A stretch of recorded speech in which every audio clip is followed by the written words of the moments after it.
What a piece of junk! This is the Shattered Order Podcast. Go switch off! If you're looking for Star Wars Galaxy of Heroes news, information, and theory crafting, you've found the podcast you're looking for.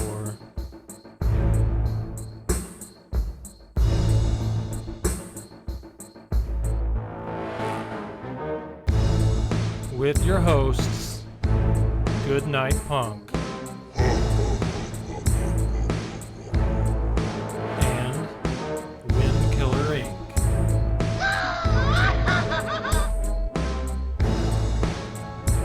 We would be honored if you would join us.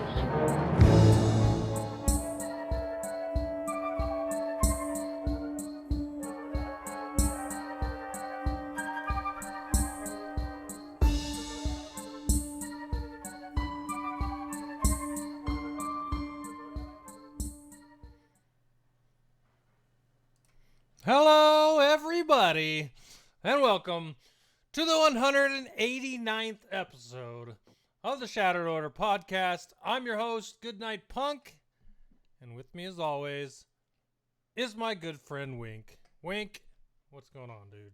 Oh, same as always. Just hanging out here on Friday night, being frustrated, trying to get this stream going. And what's up with you? I don't know, just enjoying this Oreo milkshake. That's about all I'm doing right now. Living that quarantine Sounds very life exciting. with six children. I have 4 children. They seem to multiply every day. Ooh, that sounds rough. Yeah, it's crazy out there. It's people are stuck in their homes and not going to work, and see, it seems like, I don't know, the world is changing, and I know you see how the world's changing online, and you get on Twitter, you see all this stuff, you watch the news, it's crazy, but I saw something today that really hit home, and I'm on my way home today, and as I'm pulling out of my house, there's this dude with a ladder at the electric pole, and he's putting this thing on the pole, and so I had to stop and ask because I was curious, and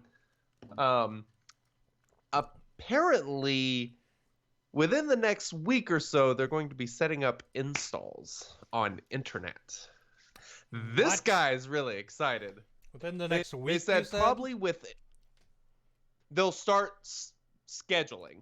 So they said likely within a month. It's a pretty safe assumption that I'll have internet. I'm pretty stoked. I'm not gonna lie. Yeah, I'll bet. Man, I can. I'm so happy. It took you about what, 10 minutes to connect to the internet for this stream earlier? Yeah, pretty much. The dial-up would start, and your wife would pick up the phone, and it would disconnect, and going by the AOL internets. He's frozen. Oh my god. Beautiful. Just as I say it, it comes to pass. He'll be back. Don't worry about it.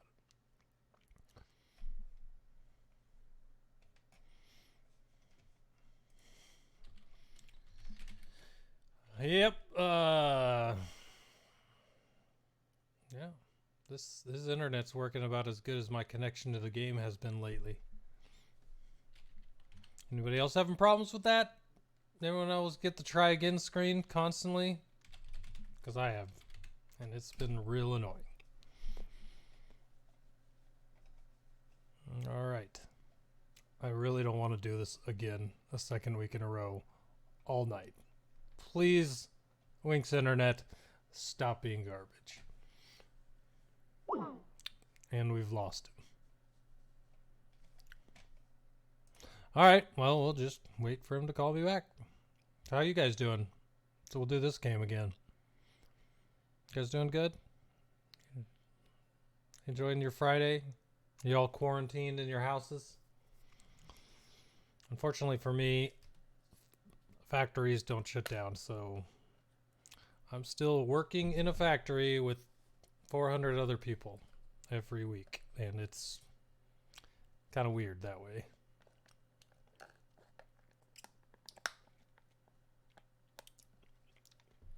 Joker with the question, what gear level do you need Magna for Forest Battle Tier 1?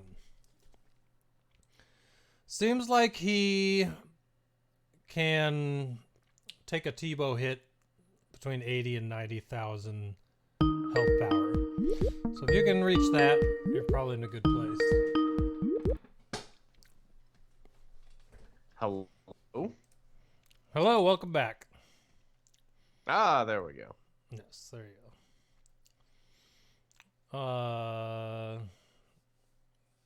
Yeah, so we'll answer that question here in a second, Joker, when we get to This Week in SWGOH. I'll ask him again. But, yeah, so after that drop of internet, I really, really can't wait for you to get your internet back. That's all I'm saying. Or not back, just to get it in general. Please. I'm going to do something special for the day that I get internet, that live stream. It's good. I'm going to do, you know what? I'm going to do a blue giveaway. We're going to give away something that day in celebration of a new era. So why don't you go ahead and tell everybody about this next pretty exciting piece of news in the Star Wars universe? All right, so this happened today. I've read it on a bunch of websites. Doesn't mean it's true. I can't tell if it's a rumor or not. It seems like it's actually been announced and everything. So I'm going to say it because I do believe it's true. For anyone that doesn't want spoilers for Mandalorian Season 2, go ahead and mute me right now because I'm going to say something. It's not a story spoiler. It's just a character spoiler. So you've had your chance. Mute me for a minute or two and you're good. But I am super stoked about this, and you might not be, probably because you've never really watched Ahsoka at all. But Ahsoka Tano is definitely one of the best characters in Star Wars, and I've heard people say that. She will be coming to live action, being played by Rosario Dawson in Mandalorian Season 2, and I think that is the perfect casting. I think it sounds amazing. When you put the side-by-side of the older Ahsoka with the Rosario Dawson, you can totally see it. It's awesome. I'll be honest, I'm not very familiar with her. I had to look her up to figure out who she is, but gotta admit, she's pretty easy on the eyes. I would not mind watching her in The Mandalorian. She played Night Nurse in all of the Defenders shows on Netflix. I don't know if you watch those. No idea what that is. Nope. Night? Do you don't know what the Defenders is? No. Daredevil, Jessica Jones, Luke Cage, Iron Fist, Punisher. Okay. Gotcha.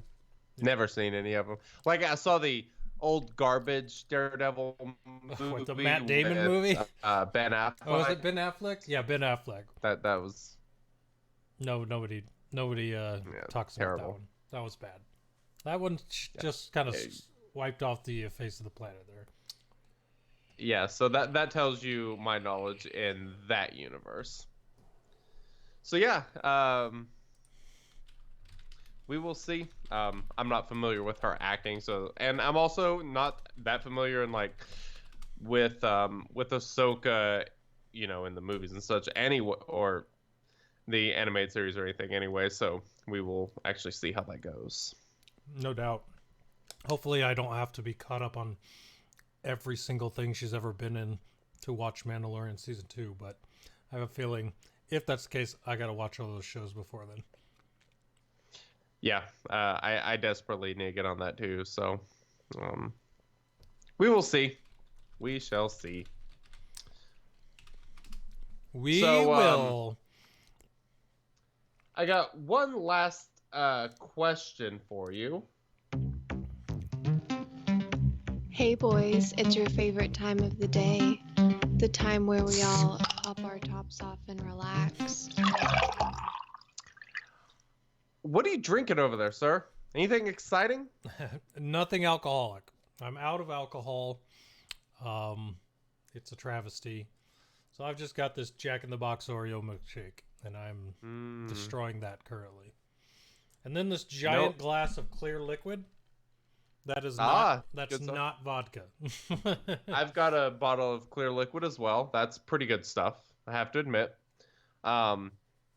It's not as good as the very tasty beer from Melvin Brewing that I'm having tonight, which is the 2x4 Good Lord, dude. IPA. That stuff knocks me on my ass. I had 3 of them on Wednesday night. Just 3. I felt... Yeah, man, that 9.9% will hit you hard, like real hard. Yes. The beer tastes great, and that's why I drank 3 of them in a rather short time, which turned out to be a terrible idea. And it's not one of those that sneaks up. Yeah. No. Yeah. It hits you hard. So, good stuff. Good stuff. All right, let's go ahead and talk about this. Hey guys, what did you do in SWGOH this week? All right, so exciting week in SWGOH for the most part. Actually, not really. Not very exciting at all. The most exciting thing I did this week was made a video guide for the Forced Moon event. If you haven't checked that out, make sure you head on over to Shattered Order, the YouTube channel, youtube.com/ShatteredOrder pod, I think. Yes, Shattered Order pod, because reasons. Let's not talk about why. I did a guide on how to beat tier 2. Someone, I think it was somebody on Reddit that said using that strategy, they actually beat tier 2 of that event with 3 Gear 12 characters and 2 Gear 11, which I thought was pretty awesome. That is really crazy for that event, which is time consuming as all hell, but it works. So long, man. That thing takes forever. Yep. It does. It takes a while, and the more time you take with it, the better luck you'll have actually getting through the thing. You know, kind of stacking up those stacks of droid battalion. It's really you're really battling your will to continue playing that event. You're like, what? I'm ready to get. All right. I think I'm ready. I'm just gonna bust through this. I'm tired of building up stacks. I'm just gonna go. I got destroyed. I wasted 30 minutes. Time to start again. Yeah, the thing is, like, if I lost tier 2 after 30 minutes, I wouldn't do it again. Yeah, I don't think the rewards are that good to spend an hour playing it. I'm just saying. I don't disagree with you. Tier 1 now, I will do that every time. If they built it to where you got 2 tries, because I know you get to try the last one, and then you get to try tier 2. If they gave you 2 tries and you could do just one of the 2, I would do one every time. Give me those 10 Chirotech pieces twice, and I'm good. I totally agree. Yeah. No, I don't disagree with you at all. Actually, I think most people probably fall in that camp. But the stuff you get from the other things, pretty damn good too. That gear for relicing's pretty good stuff. And, if you got a good 25, 30 minutes, knock that thing out. Not a bad way to go. One thing that I found out for Magna Guard is the Gear 12 thermal. That Gear 12 plus piece is super important. That was kind of the key piece for me to making him survive Tebow. Just kind of upping his armor and overall survivability. I didn't even have the health box on him, but that thermal made a hell of a difference. So if you are struggling with T2, make sure you go check that out before next time that event comes around. That way you'll know what to do. The thermal? Or are you talking about the HoloLens? No, the thermal, the Gear 12 thermal. The one that adds strength and speed? And armor, yes. Oh, 90 armor. Gotcha. Yes. Yeah, that thing, I think my defense on him went from 37% to 44% just by doing that one piece, because it affects strength and armor, both of those. And then, the additional strength actually goes into the calculation for like on your defense primaries and such. So makes a huge difference. The stats that thing adds is absolutely crazy, especially on tanks. Any tank you want to be more survivable, that is an absolutely fantastic mod to give them, or not mod, but piece of gear. If you've got the extra hanging around, it's one of my. I think it's one of the biggest game-changing Gear 12 Plus pieces. Just because it affects the base stats so much, and you get that kind of factored into mods at Gear 12, which is nice. Well, to go back to Joker's question from the intro, based off your video. What did he say? Oh, what gear level do you need Magna for Forest Battle Tier 1? He said in the video said Gear 12.4 for Tier 2. He's wondering what for Tier 1. Pretty much same. Tebow still hits like a damn truck. I mean, if you're going to use this team, it's pretty much the same. I think the difference is they're a little bit slower in Tier 1, so you have a little bit of an advantage there. It's easier to kind of control it and not let Tebow move. But as for actually taking a hit from Tebow, it's about the same. I mean, if you can, if you're going to make your Magna Guard survivable to beat Tier 1, he'll be survivable enough to beat Tier 2 most likely, so... he gets used a lot in Darkside Geo territory battles anyway, so if you can get him up to this event, you're also going to have a really good character for GOTB, so it's not a bad thing to bring him up as far as you can anyway, just because... And gas event. And the gas event, so... Because he used to not get a lot of play, but now he's very versatile with all these separatists that you can use, because even if you don't throw him in with General Grievous or whatever, you can throw him in as a tank for separatist teams and get a lot of value out of it. So yep, for sure. All right, so the other thing was I went 1 and 2 this GAC. I was getting I like gambling sometimes, and sometimes I like gambling a little bit too much. I tried to go a little too undersized twice, and it bit me in the ass. So I'm trying to quit, being quite so tempted there. It's hard to do, though, because I think that's what makes Grand Arena fun, is trying to undersize squads. But so I'm going to start trying to play a little bit safer, probably. But other than that, man, I've just been farming gear like crazy. Trying to get all the stuff ready to Gear 12 Sith Trooper. I'm at 21 out of 100 on Sith Trooper and 71 out of 85 on General Hux. I'm trying to get their gear finished. I am farming furnaces because Sith Trooper needs 2 and Hux needs 1, which is 3 total that I have to craft. So I need all the crap to craft it. And then I also need some salvage for Sith Trooper's Gear 12 finisher.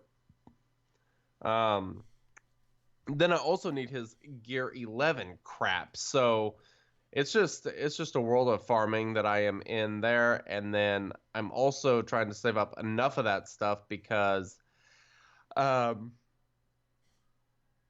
after this next TB, I will actually finally have Malak at 7-star, and I would like to be able to take him to Gear 12, but no. We'll see how that goes. But that's pretty much it. Makes sense. Sounds a lot like mine, actually, because nice. Slow freaking going, man. Stormtrooper. First order Stormtrooper, I got him to Gear 12. He needs 2 pieces. But the problem with taking all these people to Gear 13 at the same time is they all take the same freaking pieces. So now I've got to farm these fleet energy pieces. I think it's I don't know what you call those little things. They're like the little data pad looking thing. Where is it? I'll find it. Data pad? Actually, I'm thinking of my alt. I only have 1 piece left for Stormtrooper. I am almost done with him. I need 15 shock prods and 35 injector heads, and he'll be Gear 13. Okay, you're getting there. that would finish off phase 1. Yeah, phase 1. I don't even know what phase 2 is. I think it's Kylo, Phasma, Fox. Fox, First Order Officer, and Kylo, I think. What? No, I did First Order Officer already. He was phase 1. Oh, was he? Okay, Yeah. then yeah, that's So probably right. I'm set up good for that because Fox only needs the Gear 12 finisher. Phasma only needs 2 pieces, and then Kylo's still Gear 8. So he needs a freaking 400. It seems like stun guns, and I've been taking those to the people that need them for Gear 12 stuff. So he's still sitting there. But other than that, I'm in pretty good spot for those guys on my main because First Order TIE Pilot's Gear 11, so I just got to get him to 12 and then the 13. And then the real crappy gears begin because I've got Hux at Gear 2, Sith Trooper Hux is at Gear 5, Sith Trooper's at Gear 2, and I started hitting the upgrade button as much as I could before I had to stop on First Order Special Forces TIE Pilot, and he made it all the way to Gear 6. So those 3 are going to be the fun projects. Oof. So, I don't know. You know what? I really am not stressing about this at all. I am. I'm trying to get as soon as possible. I am definitely stressing. I don't care. There's other thing. I'm gonna okay. If we could talk about my this week in SWGOH on a more casual note, I'm telling you this right now. My interest in this game right now is so low. It's below anything it's ever been. I log in, I do what I need to do, and I don't care. Right now, there's nothing going for this game that gets me super excited. Interesting. If I can just be completely honest. Nothing. The requirements for this event are so astronomical to get a character that, yes, is going to be good, but on top of that, what are you going to use it for? The same crap that we play all the time that I do fine without it. The only problem now is I'm going to have to beat other people that have this character. Oh well. None of that is exciting to me. And we still have not gotten a single slice of information about playable content that's new or anything coming up besides this stupid event that I could care less about. So every week that goes by where we don't get information about anything else, I care less about this game. That's the honest truth about what is going on with me and this right now. I log in, I do my stuff, and then I'm done. That's how it goes right now. I don't know. Maybe I'm the only one out there, but to me, this is one of the lowest this game's ever been. I guess I made Wink mad.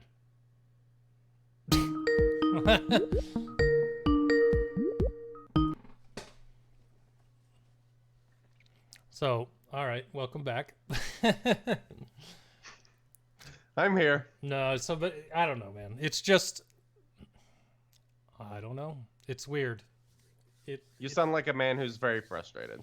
I am, man, and it's just you keep hearing that this is going to get better. We've got all this stuff. We've got the most ambitious year planned out. Ambitious. What's the ambition? The only thing we've heard about is Galactic Legends. That's it. They haven't said a word about anything else. Anything. Yeah. So, to answer Joker's question, honest question, at what point do you hang it up? I don't know. Because in games like this, you put so much into it for so long, you don't want to hang it up, right?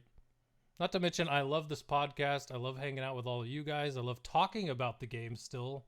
It's just not the only thing that I've been looking forward to is new tiers on these events. And now we've gotten all of them at least once. So now it's just kind of playing them.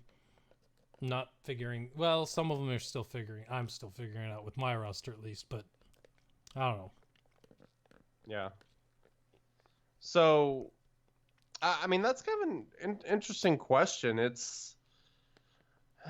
I feel like it's a question that kind of comes up in the community pretty often. We've seen a lot of people kind of quit the game and then eventually come back. I can think of like 3 or 4 content creators here recently that have quit but have ended up coming back. Mhm. Is that something that you could actually see yourself doing if, like say this next round of updates doesn't really deliver, or if they're underwhelming? My biggest problem is this. If I were to quit, I know I'd want to come back at the first sign of new information and new content, and then I'd be behind.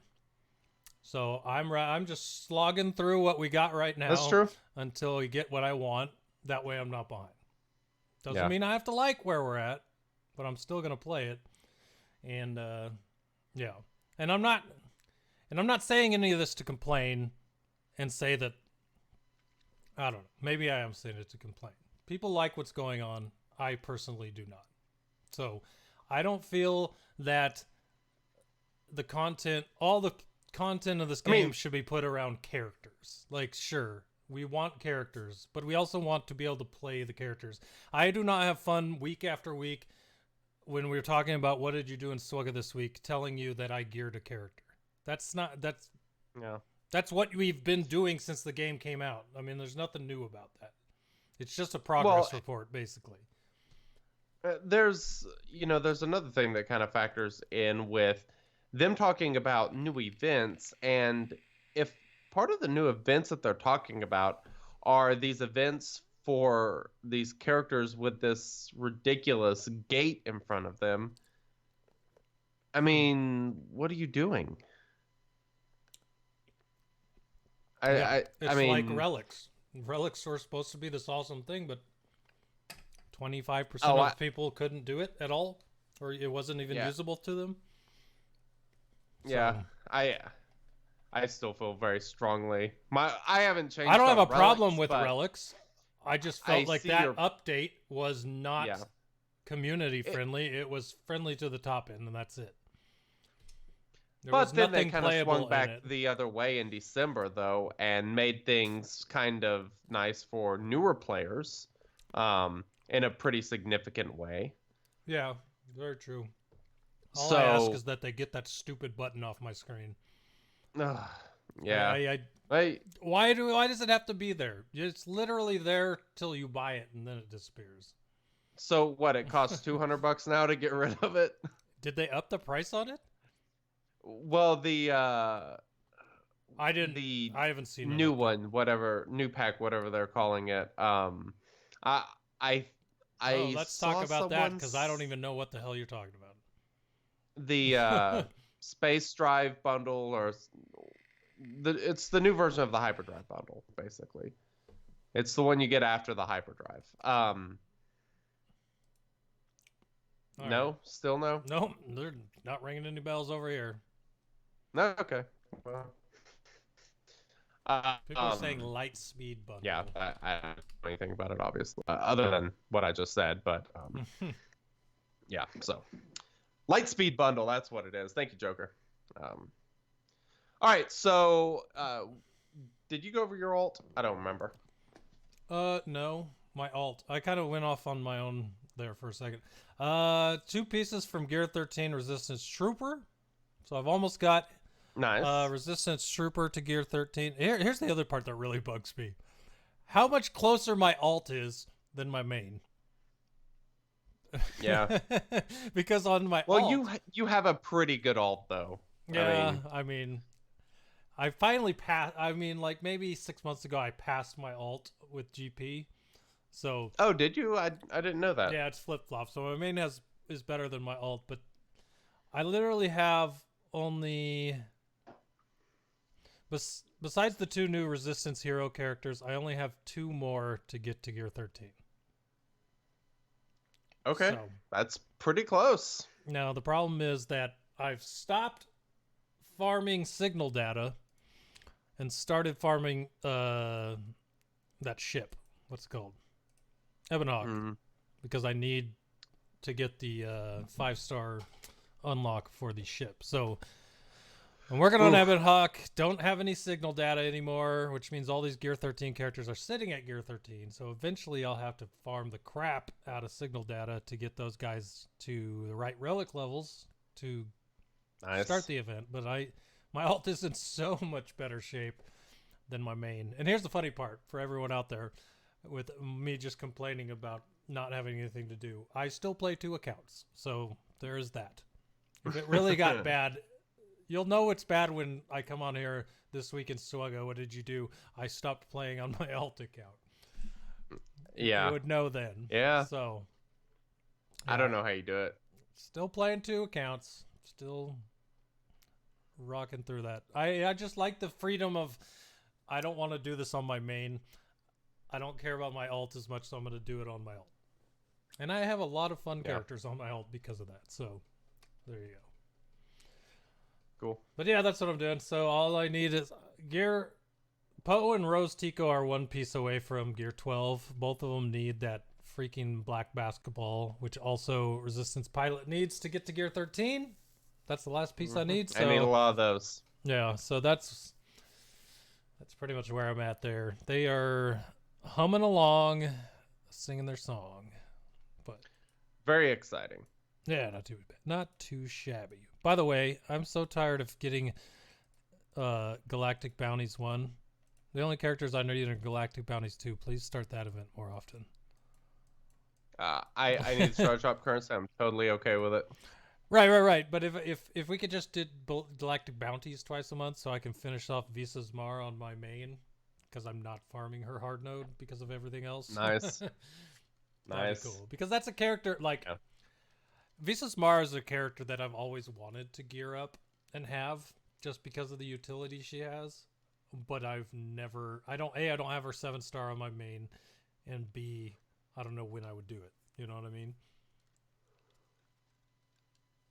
Yeah. Yeah. And to answer your question, Chickenbottom, I do believe they said they were going to shuffle what characters they had in the Galactic Bounties, but I think they kind of gave themselves an out there by having Galactic Bounties 1 and 2, which 2 shuffled what was in 1, and they just haven't had a 3rd or 4th yet. So we did shuffle some of the shards. We just haven't shuffled anymore. You know what I mean? Interesting. But, I did not know that. Yeah. Give me some Resistance Hero Finn Galactic Bounties, please. Yeah, I would not mind that at all, because I'm sure I everyone need to would get be work okay on those eventually. Hell, give me Ebon Hawk Galactic Bounties. I'll take that even. Yeah. Well, I'm sure. Isn't it Galactic Hawk? Okay, I'm all over the place right now. But Galactic isn't Hawk? Galactic Hawk? Isn't Ebon Hawk a freighter? Like listed as a freighter? Maybe. Where is it? That sounds kind of right, but I'm not 100% for sure. Because if it is, you would think should be added to the... Yeah, it's a cargo ship. So you would think it would be added to that event where you get cargo ship shards. CG, please. Yeah. Add it to that event so I have at least the chance of getting Ebon Hawk shards. Mrs. Mara has a revive. She has a lot of counters. I mean, I've forgotten at this point because I've just never used her. Sounds amazing. She is... You know what? I'm going to read it because it's been a while and we got time. Okay. All right, so Telekinetic Blast. Deal physical damage to target enemy. Dispel all debuffs on Visas and another random debuffed ally. If target is Sith, Visas Mara and her lowest health ally recover health. If any debuffs were dispelled, reduce the cooldown of Dark Healing by 1. Dark Healing is the one that deals physical damage to all enemies. All allies gain health. Steal up. And 35% of Visas Mara's health. And if she's at full health after using it, revive a random defeated ally at 50% health. And then our third one was deal physical damage and grant defense penetration. And then the unique was 100% 100% counter chance and 60% chance to assist when another ally attacks Sith enemies. So she does a lot of assists on Sith. Okay. She seems like one of those extras you Sounds- could throw in to fight Palpatines or people like that.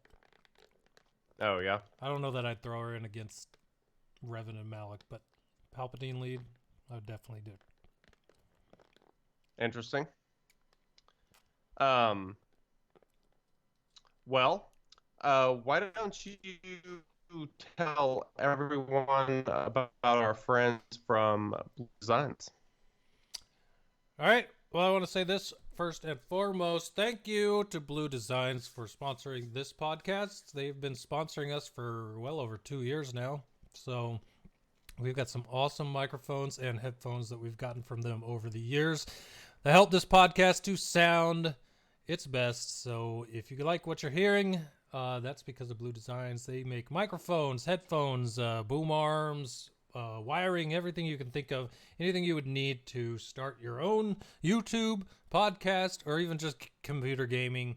I've been using my computer to game a lot more recently, and it's funny. I've actually gotten compliments on how clear my microphone is while playing games like Apex Legends and Destiny. So people are kind of surprised at the quality here of what's going on from my computer. So I'm like, yeah, Do probably, you stream any of that stuff? I plan to stream it once all my kids are in school. So everyone starts kindergarten this year. So once people are in school during the day, I'll be streaming during the day for fun. Very nice. Sounds like a lot of fun.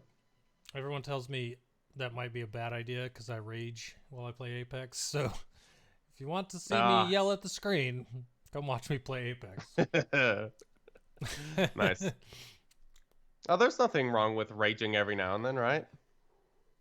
I don't know. My raging is usually at my teammates, and I don't want to be that guy.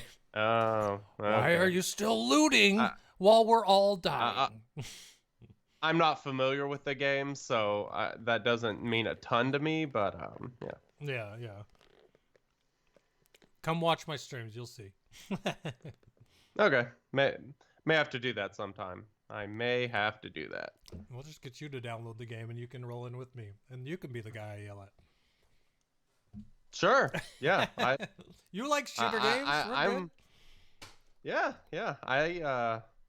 I'm good at the yelling sometimes. I often get in trouble by the wife for doing that. So we yell at each other all the time. It'll be normal.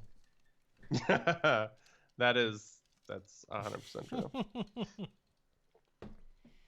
All right, what do you got? What's the bulk of this podcast today? That is a great question. We are talking about the new content. Strong with us, this update is Young Padawans. Whoa. Did not expect Yeah, go ahead did not expect both kits to drop in the same week. Kind of surprised. In the same hour. Yeah, well, I'm pretty sure. It was within an hour of each other, because I remember everybody was talking about Rey, and they're like, I wonder when we'll see Kylo. And then suddenly, like, Kylo's dropped, and I was like, there it is. Right? Yeah. So, Pretty crazy. Definitely was not expecting that at all. yeah, it's what day was that? Wednesday? Your classic Wednesday drop? Yeah, maybe something like that. I don't really remember. But yeah, they definitely dropped those kits, and they're kind of crazy. They kind of crazy? Let's see. Maybe. So you've already read the kit, right? Yeah, I've read through both I'm of going them. to assume that everyone has read through it at least once. So we'll kind of read through it and go through it again, but we'll talk about the kit as a whole and everything. And of course, if you haven't read the kit, I don't know what you're doing, but the link to the kit is in the show notes. So Yeah, they're in the show notes. Go check it out. If not, they're literally on the arena and character strategy column of the forums, you can find them pretty easily. Plus, there's dev insights in the dev announcements page, and they link right to the kit too. Really easy to find. The dev insights on this were actually quite good too. Yeah, they went over a lot of things. They're not always good, but this was one of those times where they were actually, fairly beneficial. So you want to read us this first ability? Who are we on? We're doing Ray first? Yeah, we'll do Ray first. All right, I'll read Ray. You do Kylo. How's that? Perfect. All right. First up, Ray. She is light side, attacker, leader, resistance, galactic legend. No, did I miss one? Do you know why? Do you know why I'm asking? I do know why you're asking, actually. Did you think she was gonna have the Jedi tag? Did I think she was? I did not expect it. Now, when I really thought about it, it would have made sense, I feel like. I mean... You think it would have made sense for her to have the Jedi tag? Considering the end of the movie where she is literally all of the Jedi in one, kind of makes sense to be the Jedi. Granted, Kylo Ren's not end of movie Kylo Ren either, so yeah. I understand that. But none of the Reys are Jedi. I would have thought the last one they're making would be Jedi. Considering she's the last Jedi. I know, Joker. I was pretty surprised to see it. I mean, I wonder why they didn't, because just thinking about the kits, I didn't really see anything where I really thought that there would be something, just insanely OP where it would be a super broken mechanic or something like that had they went that route. Well, here's the other thing about it, right? And we'll get through this as we read the kit. But there's nothing really in her kit that calls out specifically resistance. So even if you use her with Jedi, it's not like they would have put Jedi in her kit for that tag. So as far as I remember seeing from the kit, it doesn't really matter who she's with, because nothing calls out resistance specifically. That I remember. We'll go through the kit and we'll figure that out. But okay. Yeah. So sounds good. She's listed as a resistance leader who safeguards her allies by providing powerful shields and delivering high damage. Okay. Abilities: basic, relentless pursuit. Deal physical damage to target enemy. By the way, this basic has a Zeta. So second Zeta basic here, after gas. Deal physical damage to target enemy. If it's Rey's turn, so when she's not being assisting or countering, she deals damage a second time and has 50% health steal and ignores 50% of the target's armor. This health steal is doubled while Rey is under 50% health. And it's funny, an interesting thing. I'm going to go off on a tangent here real quick that deals with relics. You remember back in the day how awesome Royal Guard was? His taunt was before protection? Yes. Basically, his taunt would go off if you took a character below 50% health. Yep. Very familiar. It was relics, very annoying. Yeah, exactly. With relics and just the amount of health you can have now on characters, these under 50% health abilities have actually come back in a way. You know what I mean?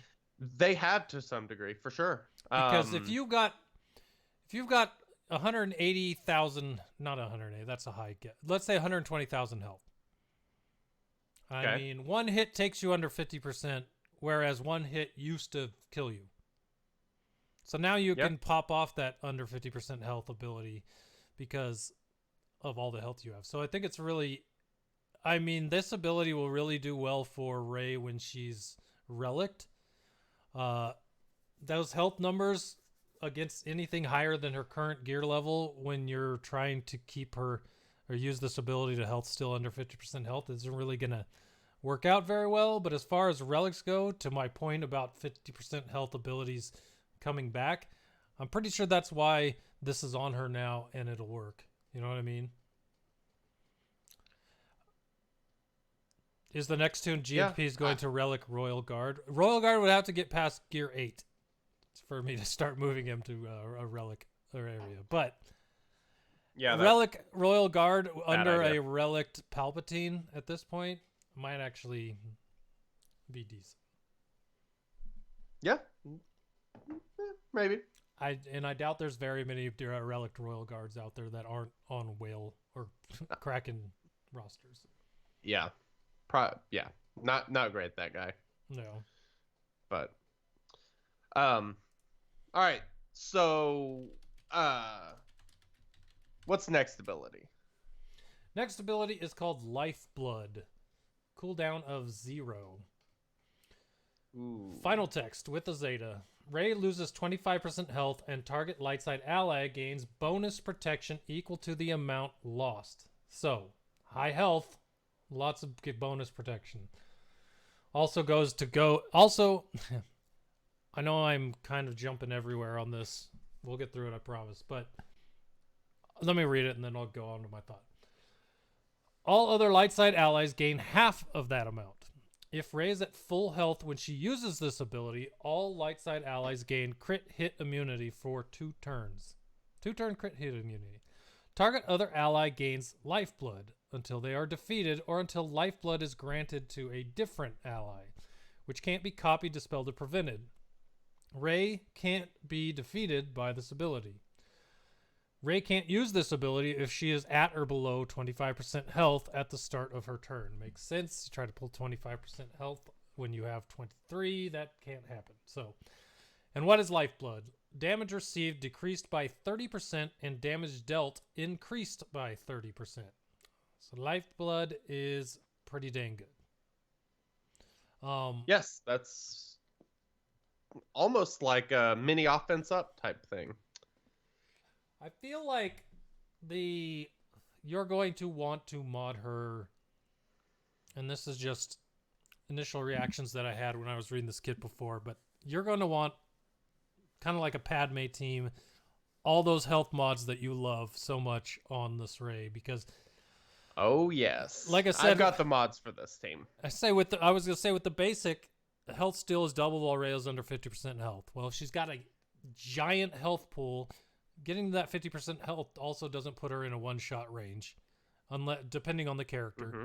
And then on top of that, her special one, Rey loses 25% health, and then grants that as bonus protection to the person she selects, and then half of that 25% goes to everybody else. So massive protection up gains for an entire team if you have your Rey healthed out. For sure. And, you know, she has some mechanics where it's not that big of a deal if she loses health quickly. So defense probably isn't going to be quite as important, but the overall health pool, will be, especially with that bonus protection going on. Pretty awesome. My favorite thing about this ability is the cooldown. The fact that the cooldown is, in fact, 0. But that doesn't mean it's always available. She can't use the ability if she is at or below the 25% health at the start of her turn, which is absolutely awesome. I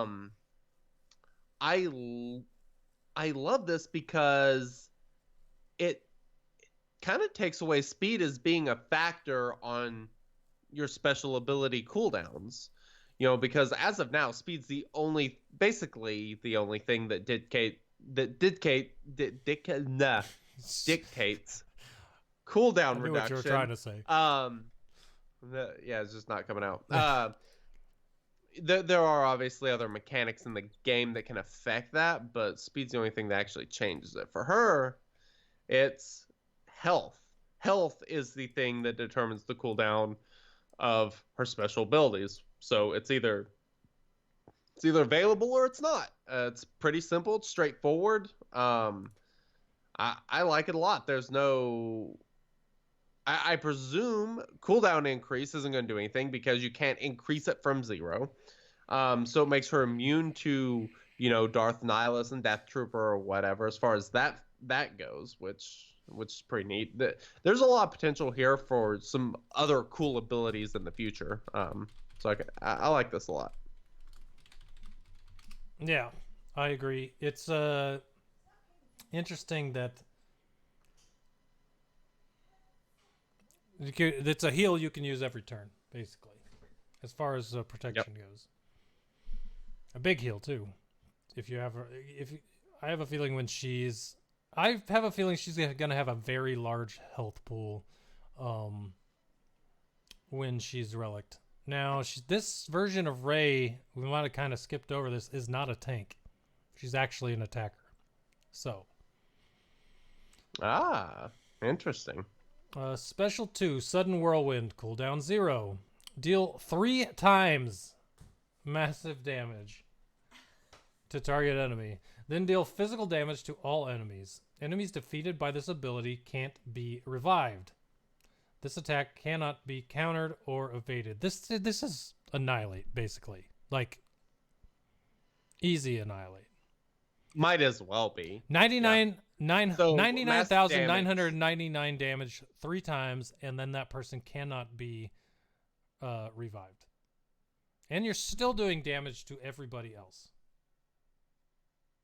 Yep. Yeah, so that's crazy. Pretty awesome.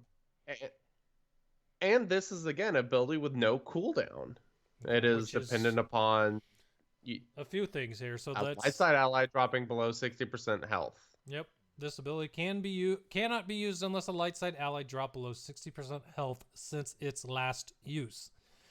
A light side ally needs to drop below 60% health in order to use this ability for the first time. So your team has to be on the brink, or at least someone on your team needs to be on the brink of death to use this ability. But now we're going right back into what I was talking about with relic characters and high health pools, where 60% of their health can still be 70,000 health. You know what I mean? So yeah, get a full relic squad with her. There's still a good chance that even though that person's low, they'll be fine. When I suspect when she's modded in max, she'll be like 200k health. Her health pool is going to be freaking insane. Yeah. I have a feeling. Yep. Leader, Wisdom of the Sacred Texts. Light side allies. Light side allies, not resistance. Light side allies have plus 40% mastery, plus 30 speed, and plus 30% max health. Whenever an enemy gains bonus turn meter, inspired light side allies gain 5% mastery stacking until the end of the encounter. The first time each light side ally falls below 50% health, they gain damage immunity for 1 turn, which can't be copied, dispelled, or prevented, and recover 50% health when it expires.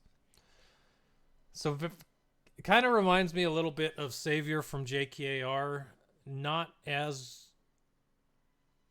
Oh no, it can't be dispelled, so it is just about as good.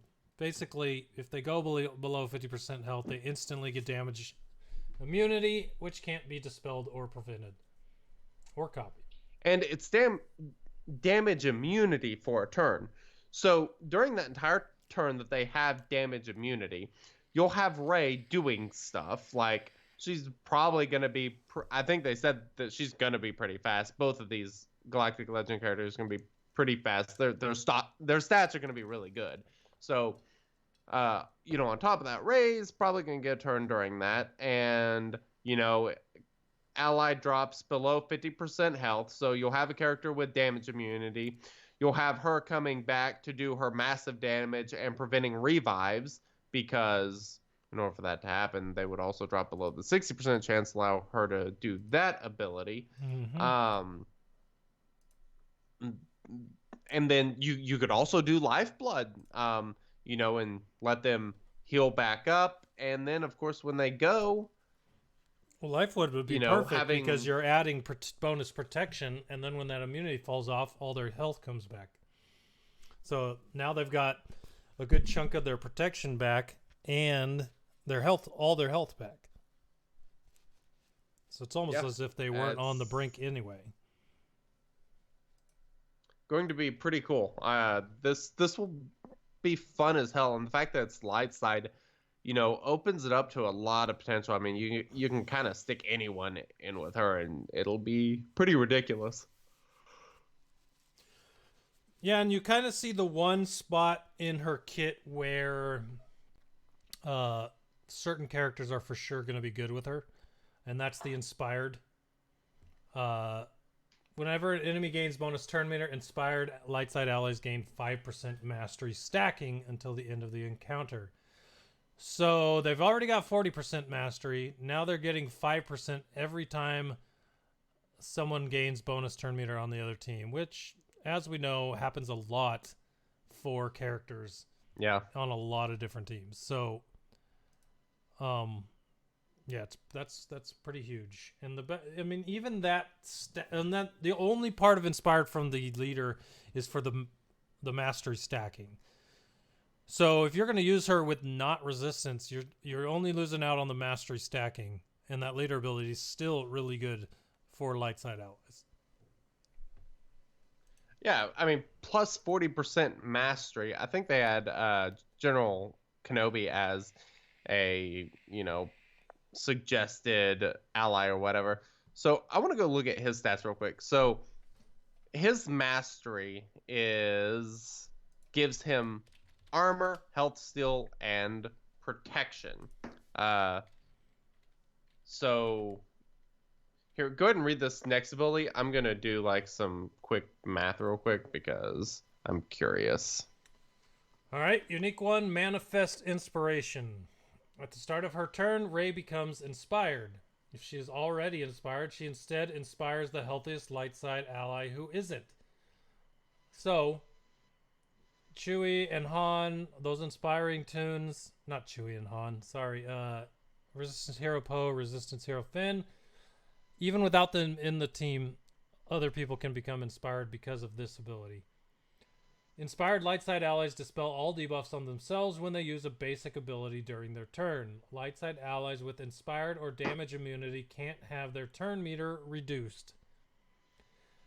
Don't forget that they get damage immunity from Wisdom of the Sacred Text, the leader ability, but they also get damage immunity from... Where is it?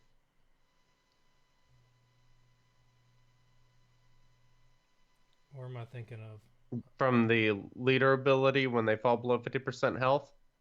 No, there was a different place. Oh, it's crit hit immunity, not damage immunity. Okay.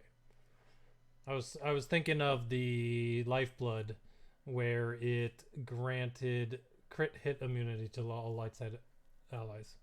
But it's not damage immunity, so. Yeah. Yeah, so light sides with inspired or damage immunity can't have their turn meter reduced. Pretty huge. Right. So that's pretty big. Anytime you can't have your turn meter reduced, but you can still gain turn meter, that's pretty cool. Yeah, and I mean, you kind of see the same thing over and over. I mean, that's the most of her kit, except for the ultimate and the Galactic Legend unique, which her and Kylo share as the exact same thing.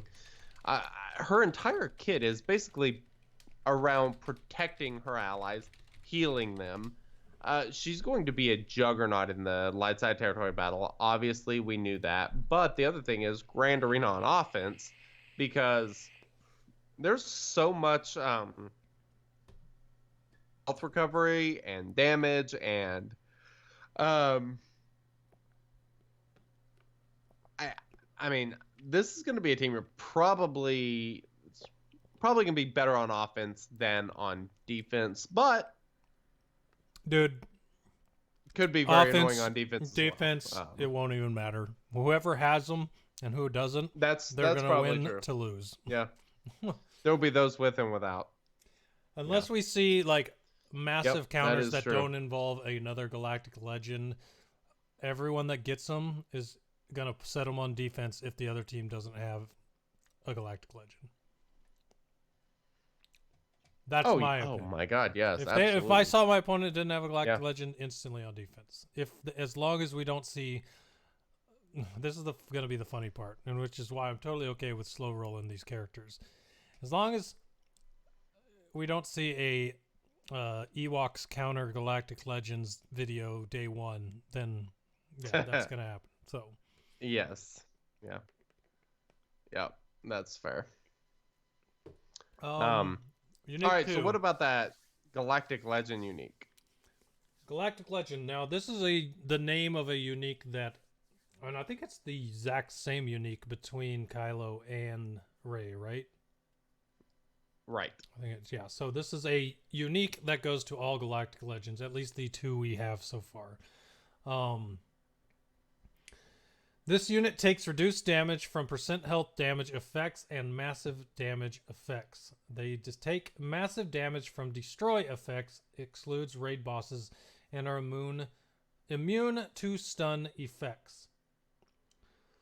This unit has a 10% max health and max protection per relic amplifier level, and damage they receive is decreased by 30%. So they're... I totally see this being a unique they put on every Galactic Legend because everything here is absolutely fantastic. Everything here is like...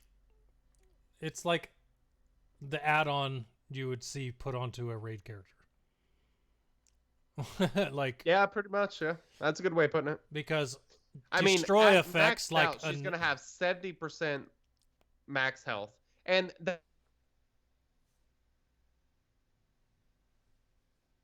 we lost him. is going to be based on once she gets in battle, how she is modded. You know, all of her health after mods. So if you get her health to say 100k, she's actually going to be at 170k. Yeah, It's massive upgrade there. That's huge. Interesting enough, right? They talked about this in the developer insights. Annihilate. I think Annihilate is the only destroy mechanic there is right now. Right? There's something else, I think. Because I know that, you know, Maybe not. Pro Droid is massive damage. He's always been 900 or 99,999. But Nihilus was never a number. It was just, if I hit you with this, you're dead. So Yeah. his Annihilate now turns to 99,999. And I didn't see it in the dev insight. What does massive damage get reduced to?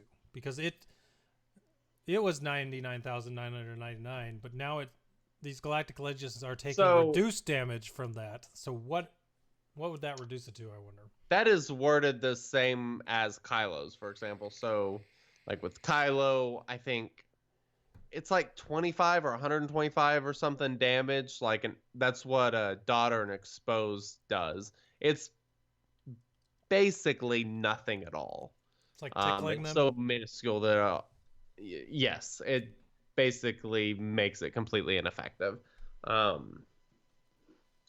So I suspect that they'll take massive damage down to that, and it'll basically be like 50 or whatever. Yeah, I could see that. Even if they took it down, yeah, that would be 50%. So I could see It them could dropping also in be half. based on some sort of percentage, maybe. It could be like, maybe it takes it from, or maybe it divides it by like 1,000 or something to reduce it. It's probably something like that, but who knows? We shall see. Ultimate. So now we got the ultimate ability. Interesting information in here. This must charge to 100% before use. Kind of like the event abilities in territory battles. Think of it that way. You got an ability with a percentage on it. Yeah. Every turn you see that a percentage. Good way of putting it. Unlocked with purchase. 10 ultimate ability materials. So before I read this, I want to ask this. It says after meeting requirement of relic amplifier level 1. 10 ultimate ability materials. When I read that seemed really low. So there's two things here happening. You only get one a week at the most. I feel like you can get one or two a week. I don't know. Just seems like they were gating the ultimate ability much further than 10 ability. I thought they was going to take 50 if you had to gain tickets, beat the event, and then unlock the ultimate. I thought it was going to take 50. I'm not opposed to 10, but I feel like 10 being that low, they're going to be a little harder than I thought they were going to be to get. I don't know. We don't know much about how it's going to be scaled. I mean, it's that could be 6 months. It could be 2 weeks. You know, there's just the no way telling. that they talked about the it's a event made me feel like you were going to unlock the character and it was going to take you a while after that to get the ultimate ability. And at 10, that seems like a lot less time than I thought it was going to be. I suspect there will be multiple tiers, and the final tier will be how you get the ultimate ability mats. And it'll probably be a situation where you have to use this character to beat that event because it's going to be damn difficult. And then you also have to factor in tickets. If you get tried a few times a week, think the way raid tickets are. If it's a similar sort of deal, it could take 3 or 4 weeks maybe after you get them done. That's kind of what I'm expecting, at least. Yeah. But that's just based on nothing, so who the hell knows? Based on personal feeling. But here's the actual ultimate charge. 6% ultimate charge at the start of every turn. So how many turns is that? I'm not doing that math. That would be 17 turns. Takes 17 turns to get the ultimate. The 17th turn would get her to full charge. Until the end of Ray's next turn, she enters... This is the ultimate once you use it. Until the end of Ray's next turn, she enters a defensive stance. And damage light side allies receive is reduced to 1. While in this stance, Ray can't act, has 30% less speed, and is immune to all detrimental effects. And can't be defeated. Upon activating this ability again, she deals true damage, ignores defense but can't critically hit, to the enemy team split among them, and all ultimate charge is consumed. This attack can't be countered or evaded. Nasty. So when it says upon activating this ability again, does that mean the second time you use it?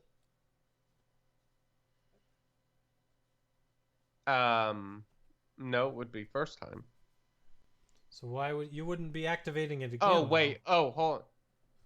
Oh, right. Activating it again. I misheard the question. Activating the ability again, yes, would be the second time. So if you last to turn 34. Well, yes, but keep in mind that there's 10 characters. Oh, wait, it's board. every That's character's turn. characters. I thought it was her turn. That's why Yes. all I could think right now is like, man, that's going to take No, forever. this goes pretty quick. Yeah, that'll be quick with every person. By her third turn, she's probably using this ability. Yeah, that completely changes it. Because I'm like, why would I want to wait 17 of her turns to use this? No, I missed the every character. So I thought I was thinking it was hers for some reason. This makes way more sense. This is something we've been seeing from them for a while, and that is trying to push people away from speed. So here's my argument against speed on this character. This is great because it punishes people with a lot of speed. Yes, because you're going to want her to be just fast enough to where she can go on the 17th turn. If she's too fast and she goes early, she may be in a position, basically by her second turn, she'll be the 11th turn, essentially. Then she will probably be the 22nd turn. But if you make her a little bit slower, there could be a situation where you could, if you make her, say, the third fastest or fourth fastest on your team, you could get into a position where maybe by that second turn of hers, she's able to use this ability, especially if the other team has a lot of turn meter gain mechanics and such. But then also by her being slower, you're in this defensive stance even longer. Yeah, Because it's very similar it's to basically the slow Stormtrooper Han strat, where if you have her slower, you're going to be in a very good spot for this to last much longer. yes, And kind of similar for sure. I like the way it works, kind of like Fracture as well. It's like, all right, I've set this up. Yeah. Now I'm going to sit back and let everyone else do the work while I just protect everyone. Yeah, and that is literally what she's going to be doing. She's going to be letting everybody else do their thing. They're not going to have to worry about anything. Just going to get tickled. Pretty cool. Pretty damn cool. This will be great against, like, say, Droideka in Lightside GOTV. This will be awesome. Yeah, like just go in there against the Deca and just do this thing and then just hang out and. God, and they're so fast in that territory battle. She'll I know. definitely have this on the first turn. Like, it's crazy how fast those B1 droids are. So. Oh yeah, I didn't even think about that. That's a good point. They go Yeah. so And- often, it's insane. So. And something else, the charge fact quick. that, she does true damage on that, which means offense is probably going to be a better way to go than crit damage set as far as that goes. Not to mention she's got the health steal. With health steal, you might be better off having a high baseline, which is, of course, an offense set. That's actually something we see with both of these characters is a huge emphasis on offense sets being the way you want to go for damage output. And for Rey, it's also survivability, but offense and health is probably going to be a pretty solid way to go here. I'm loving it. I love this kit. I wish that my main was going after her first. I mean, I'm not disappointed, but I do feel like the one that I wanted to go for on my main that I wasn't closer on is the one I probably would want the first. But I'm okay with Kylo's kit, so there's also that. By the way, that character model looks amazing. The one at the top. Rey? Yeah. The one that they were touting all the artwork for. It was pretty damn good. The model looks really good. It actually looks like her. Yep. Let's say that. I agree. So. All right. So let's go ahead and move on to Supreme Leader Kylo. He is a dark side attacker, leader, First Order, and a galactic legend. He is described as the destructive leader of the First Order who overpowers his enemies with brutal attacks. Pretty gnarly stuff. By the way, if Rey wasn't... I know he was never really Sith, but Rey without... If Rey had got Jedi, I would have wanted Kylo to have Sith. Only because of working with the Sith. And that would open up so much more... Agreed. Between those two characters. But I understand, it makes even less sense for him to be Sith than Rey Jedi, but it would have made for some interesting Agreed. team comps. Yes. I was kind of thinking they were going to go the Sith Jedi route, just almost kind of looking at the fact that Palpatine was a requirement, but it might have made and the fact that it would have made sense for Rey, but it might have made them too much. I mean, they're pretty powered as it is. If that had been done, it might have made them pushed them over the edge, if they even need to. As good as Kylo's kit is, I mean, him with Emperor Palpatine lead would be nasty. He would be going all the time. It would be so much fun. But his kit's insanely fun anyway. We'll get to his leader ability in a second. But we'll start with his basic Brutal Assault, which of course also has a Zeta. Every single ability on both of these characters is a Zeta or ultimate ability, Mats. Yeah. So 6 each. 6 Zetas each. Save those Zetas, people. It's crazy. Brutal Assault. Inflict buff immunity for 2 turns on target enemy and deal physical damage to them twice. If the target was stunned, deal damage again and gain advantage for 2 turns. If it's Kylo's turn, he gains 10 Siphon until the end of the encounter. Siphon. This unit will gain 1% of a stat per stack, and the target will lose the amount gained. Okay, this is where it confuses me. What stat? The stat of whoever you're attacking. They have lots of stats on every character. We will get there in 1 second, and I'll explain what I am pretty certain is going on with this kit. Right. His first special has a 3-turn cooldown. It is called Stasis Strike. Dispel all buffs on all enemies and stun target enemy for 2 turns, which can't be copied, dispelled, or resisted. Then deal physical damage target enemy, and Kylo gains 20 Siphon until the end of the encounter. On a critical hit, Kylo gains 40 Siphon instead. This attack cannot be evaded. So, that ability ignores Foresight. You don't need potency, nothing. It is basically an auto stun that doesn't miss. And then whether all he buffs crits or not, on all gives enemies. him more Siphon. Don't forget that part. Yeah. Dispels all buffs on all enemies. So not only does that's a special for some characters in itself. That's a badass ability. But Yes. now you've got to you can't block this stun. I'm taking away all of your tenacity ups and your what is that? Foresights, all those things. I'm taking them away. Anything. Yes, Taunt, it's just all of it going bye-bye. nasty. Gnarly. Then you get So 40 this is if you crit. Now you've got 40% of a stat, whatever the stat is. You get 40% of a stat just from one ability if it crits. And his second special, Furious Onslaught, with a 3-turn cooldown, is where the stats come into play. Deal physical damage to all enemies. Kylo siphons Mastery from target enemy, doubled if they were stunned, which cannot be resisted. Then dispel all debuffs on all dark side allies and grant them advantage for 2 turns. Siphon Mastery.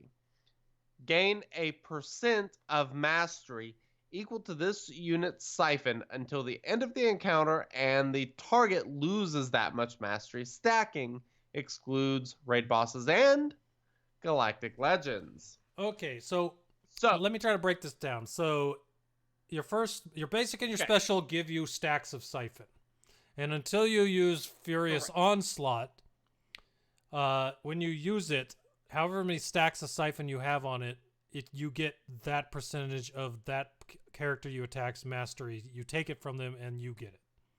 And then your stacks of siphon disappear. All right. Now we're starting to see where this is going. So, P.S. This dude is going to be a beast. A stat beast.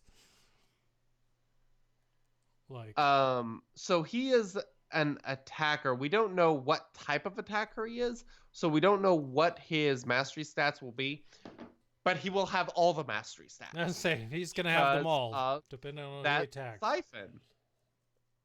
So, I mean, just think of. So I'm gonna go look at resistance just because that is kind of the team that you would typically be fighting against. So, resistance hero Poe, his mastery stats are accuracy, crit chance, and damage. Resistance hero Finn, accuracy, crit chance, damage. Let's see. Where is? Hey, that crit chance is a good one to have, because if he's critting every time, he's getting 40 stacks of siphon. And stunning you. That's the other thing. Yeah. Because, you're siphoning double that amount if they were stunned. So if you're able to attack that character that you had, so say if you crit somebody, you stun them, you get 40 stacks of siphon. Next time you use a special ability and you hit that stunned person, you are then stealing 80% of their mastery stat. The only Who's the character that we used to you take into like assault battles and they would fight for so long that the other character would have like 2 dots of health? Do you remember that? You'd just be wailing on for someone for so long until they got down to like 2 dots. You know what I'm talking about? This was a while ago. There's a few characters that does like stacking reductions. Boba maybe? I mean Django with his health reduction.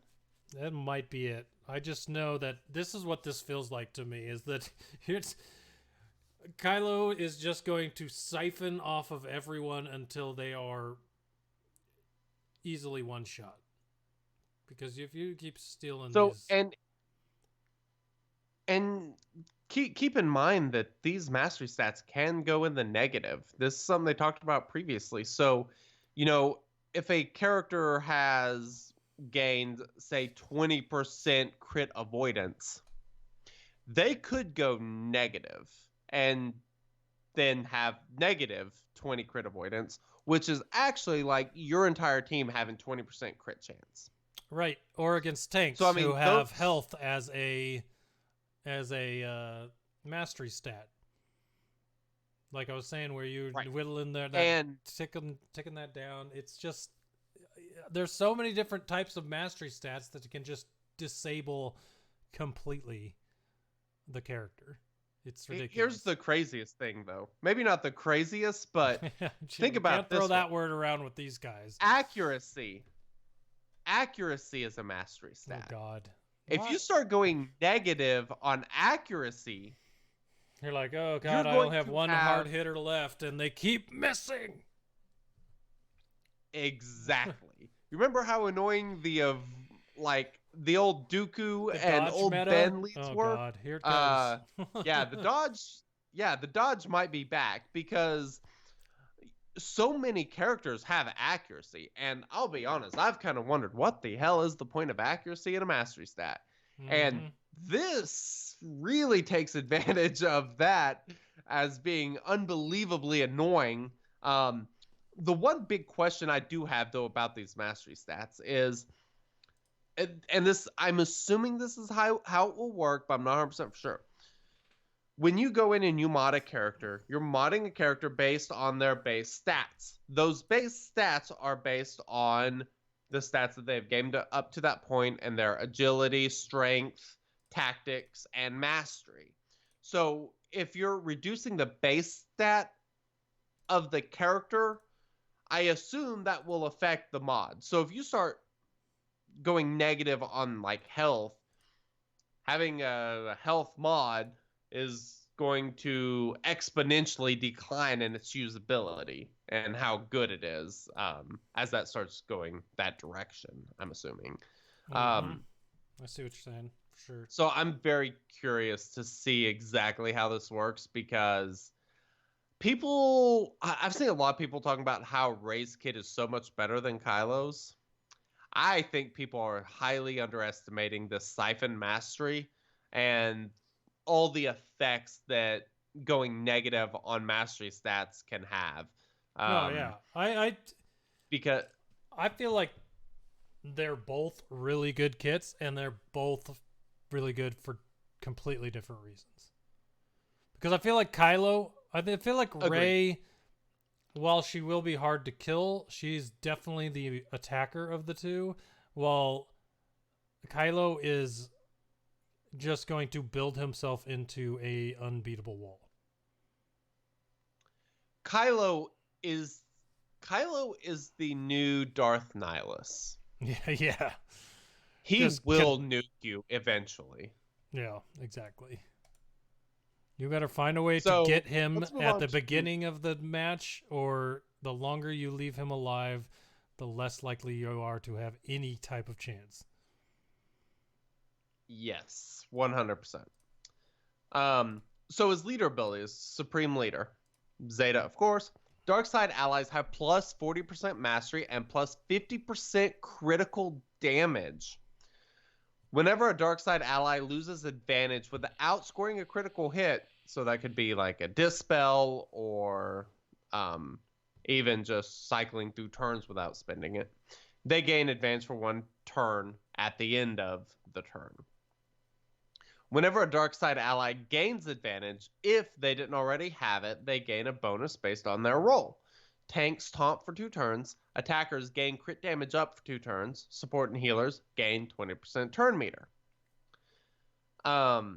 I want to go ahead and run through these real quick because there's a lot of tie-in with his uniques and his leader ability that I don't think you can really untie when discussing them. His first unique is Press the Advantage. Supreme Leader Kylo Ren is immune to stagger and can't gain taunt effects. And enemies defeated during his turn cannot be revived. Whenever a dark side ally loses turn meter, they gain 10% of their current max health and max protection, stacking. When a dark side ally gains bonus turn meter, they lose 10% of their current max health and max protection, stacking. And then his Galactic Legend ability, which we've already been over, you know. The reason I wanted to read that unique ability is because advantage and the turn meter stuff play very heavily together. And this takes us back to the synergy suggestions, which are Hux, Crew, Sith Trooper, and First Order Stormtrooper. There's not like a ton of turn meter gain there, but there is some. But if you start talking about Kylo, First Order Officer, and First Order Executioner, that is ridiculous amounts of turn meter gain. And I think that's why they're not suggested. I'm not sure how well they'll perform because of how much turn meter they gain. Because anytime an ally gains bonus turn meter, they lose the 10% of their max health. So if you have Kylo super fast going all the time, giving 25% turn meter to everybody, that's just going to be taking their health and protection. And that's their max health and protection. Be taking that in a negative direction. So I kind of think that's why there is this team that doesn't necessarily have a ton of turn meter mechanics in it. It is a little bit more based on unique abilities and kind of controlling the match. And I do think this makes Crew... You almost have to have Phasma's lead now, Zeta, because once you get all these characters ready, you have to have Crew with this guy. You have to have you kind of need a tank of some form. I'm not sure how you could separate Kylo Ren and Mass and who you would move in for him if you were to take him out of this team, based on what we see so far. And this leaves, let's see, what would the team be if you were to take their suggestion? That would leave the second team to be Phasma lead, Kylo Ren, First Order Officer, First Order TIE Fighter Pilot, or First Order Special Forces TIE Fighter Pilot, which isn't that bad. Mm-hmm. It's actually, well, offense-wise, I would probably use it there. Not so much defense, I don't think. It's a pretty good team. Yeah, and they're all going to be relicked anyway, so that's why I say offense, since there's no tank. People could just pick it apart. The AI is much dumber than humans, so putting it on defense, they'll just pick your team apart. But on offense, you can manipulate it a little better. But they're all going to be relicked anyway, so it would make a good offense team. That's true. The fact that this second First Order team won't have a tank makes me kind of wonder if you'd be better off for like Grand Arena pulling out First Order Stormtrooper and throwing in, say, First Order TIE Pilot or something. One of the TIE Pilots in there just so you can have a tank on the other team. Because I'll be honest, it may not matter who you've got with this guy. If you've got him, Sith Trooper, and Hux, you're probably freaking golden. So you have the plus 50% critical damage, which, as we've discussed previously, that tends to lead towards using an offense set on, say, Sith Trooper, for example, but also Sith Trooper's an attacker who will then be getting crit damage up also. So he's going to be getting some ridiculous crit damage fairly regularly because he has a lot of gaining and losing advantage as well.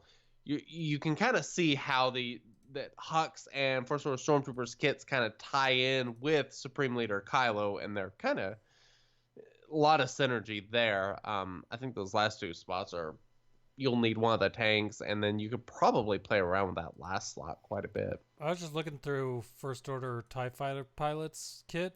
There is no turn meter gain in it, though it does have a lot of really good debuffs, a lot of foresight, and he just hits really hard. And you add all these... You add that... where's the leader? That 50% crit damage to a TIE Fighter pilot? Gonna be nasty. Not to mention he has the 30% from his unique ability, and then also the crit damage up he would be getting. I mean, hell, he's gonna have over 100% extra crit damage. He could be a monster with this team. Which leads us to the most monstrous thing of this entire kit, which is his ultimate ability, Depths of Rage. This requires at least 60% ultimate charge to activate. It is also unlocked with 10 ultimate ability mats. By the way, just charge. Just a note on those. Okay. There are dark side and light side ultimate ability mats, so not going to require the same thing to open his as it Excellent is point. to raise. Correct. Ultimate charge. Supreme Leader Kylo Ren gains 2% ultimate charge whenever a dark side ally deals physical or special damage to an enemy, increased to 5% on a critical hit. Final text. Supreme Leader Kylo dispels all debuffs on himself, enters an aggressive stance, and deals physical damage to all enemies which cannot be evaded. While in the stance, Kylo is immune to damage and detrimental effects. He cannot be defeated. His siphon is doubled, and his abilities have no cooldowns. Yikes. If you use this ability whenever he's at 60% ultimate charge, this aggressive stance lasts for 1 turn. If you use it at 85% ultimate charge, it lasts for 2 turns. If you use it at 100% ultimate charge, it lasts for 3 turns.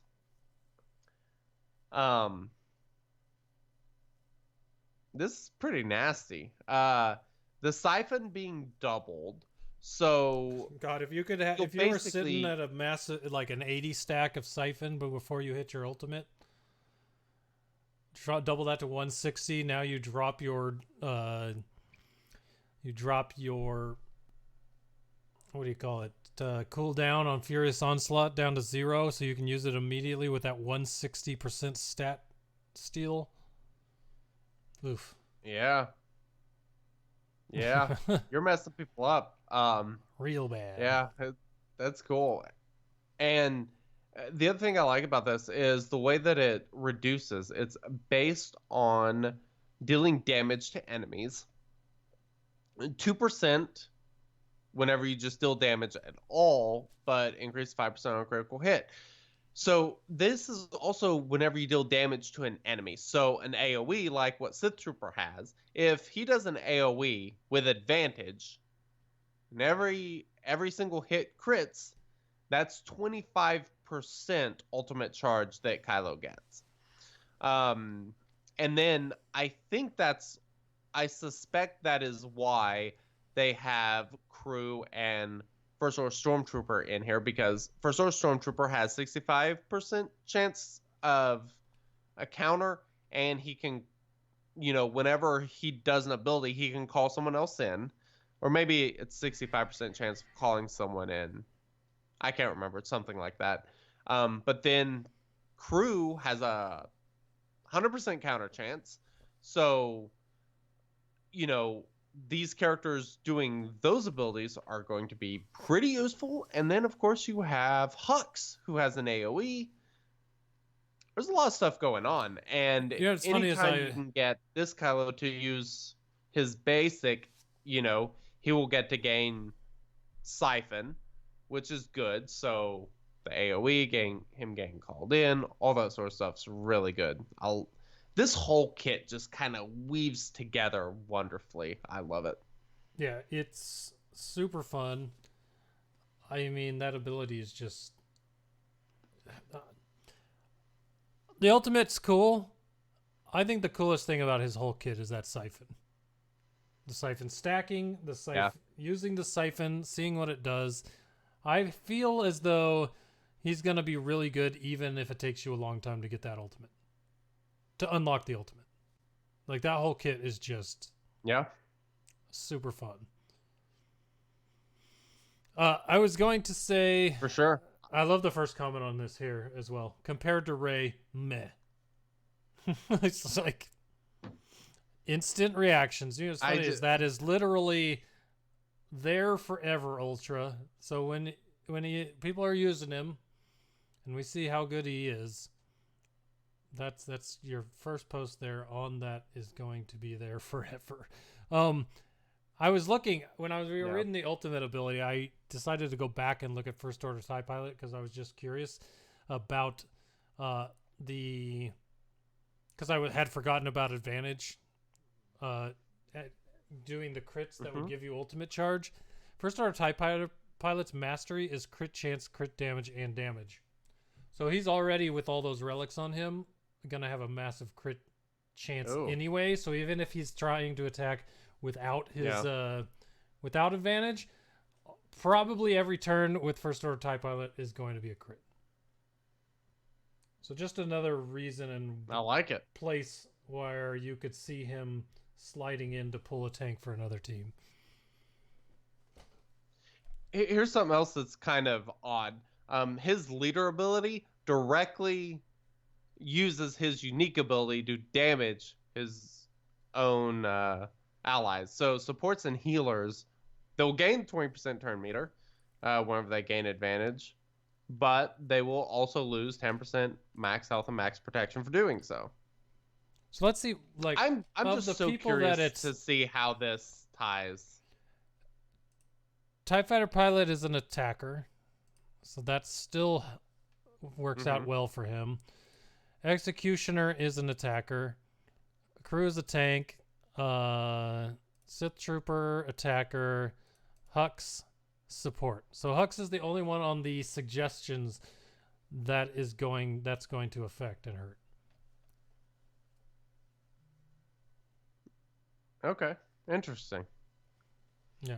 Because they don't. So they don't have a like, First Order doesn't even have a healer, so that's going for other people. Keep in mind, this is dark side allies. Both these kits are dark side and light side leader abilities. It's not First Order.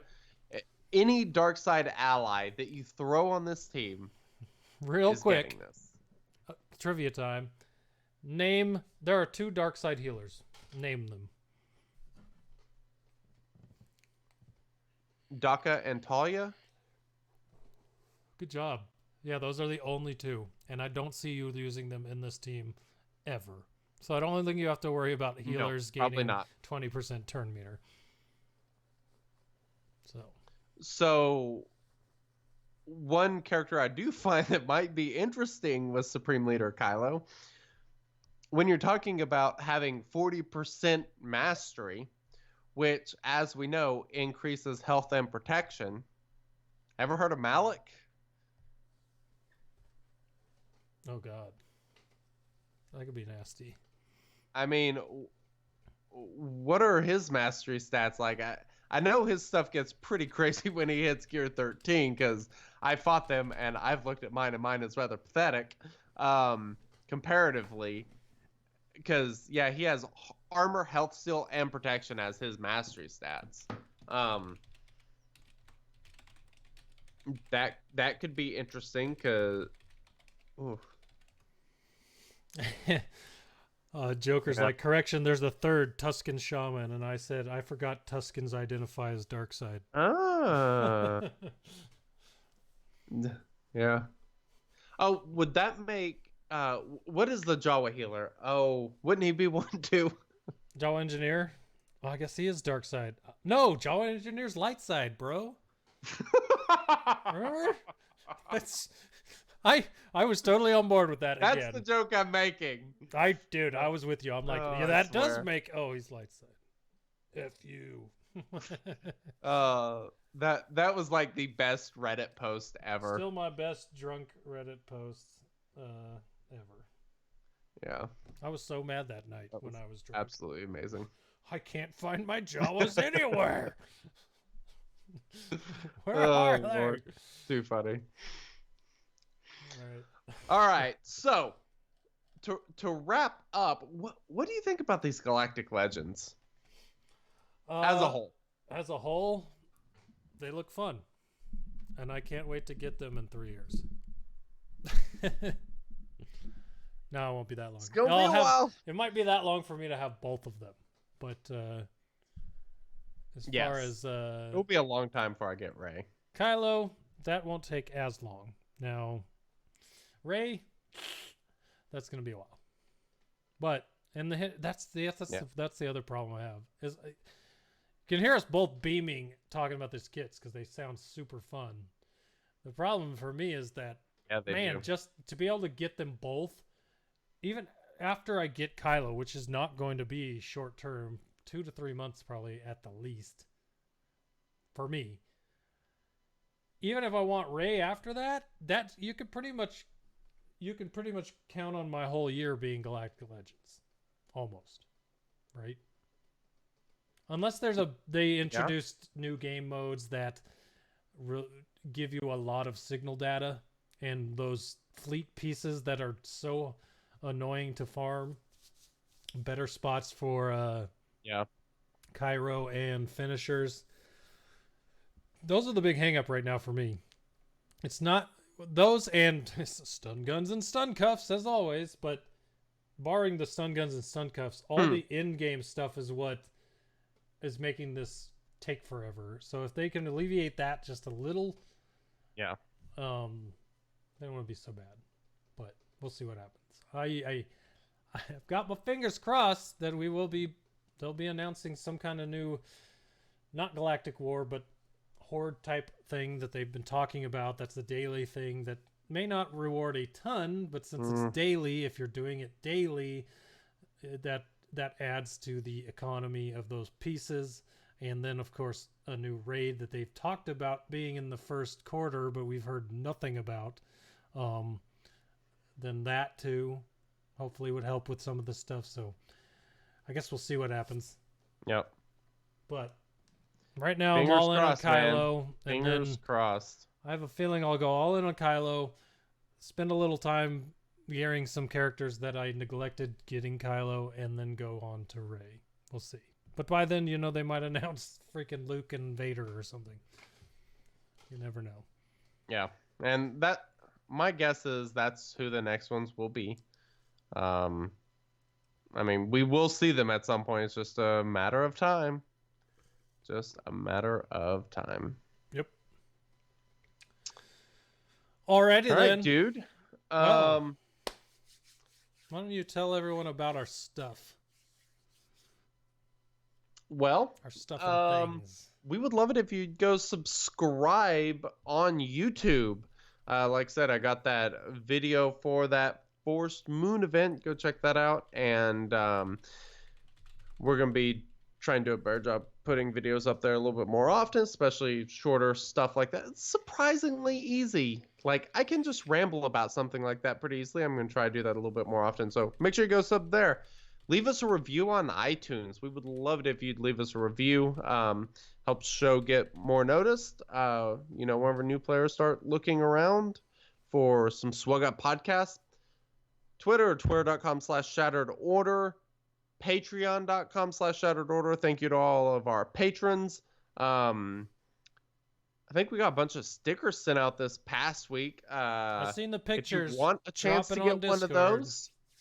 They look real nice. Been a lot of them. Here, I got one right here. Sub to us here on Twitch or join our Patreon, and you can get yourself a snazzy sticker. I'll make one hell of a hat. I'm just saying. Oh, that would be a pretty badass hat. Yeah, I have to admit. I like it. Yeah, that's pretty much it. I don't really have anything else. One last thing I want to say that's kind of... I think... Okay. Not personal, but more helping out us. If you're interested in joining Shattered Order Guild, we have a couple spots open, or we will after this territory battle. So if you're interested in joining our guild, we are, what, 267 million GP right now? I think. Somewhere in that range. So if you are above... Just come talk to us if you're interested in joining. I think our average GP is 5.3, somewhere there. So if you're around that range and you're working on Geo teams and Cam Shard teams, Watt teams, all those types of things, all those things that's in game right now, come check us out. We would love to have you guys join us. I know things have been a little crazy all around for all guilds, including all of ours in the order. So if you're not in the range that could join our guild, we have 15? We have 15 guilds in the order. So if you want to join our alliance, there is a spot for everyone. So if you are interested in that as well, go to discord.me/jointheorder and we will find you a spot and a guild that is running efficiently and rolling through things right now, despite all the lulls. I think all of our guilds are near full. Little spots opening up here and there that we'd love to fill if you guys are interested. So go check that out, or hit up me and Wink if you're interested in Shattered Order, and we'd appreciate that. For sure. As far as that goes for this episode, that is it. We are done. No more. You get no more until next week for episode 100. Not true. Oh, well, you could get more if you're a patron. If you were a Patreon. Patreon, we have a Q&A.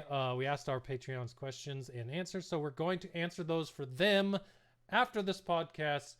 And if you're a Patreon subscriber, you could get access to that by going to patreon.com/shatteredorder and joining up on the Patreon, where we will post that QA and for all you guys as a little added bonus for all your support. So appreciate you guys. Thanks for listening.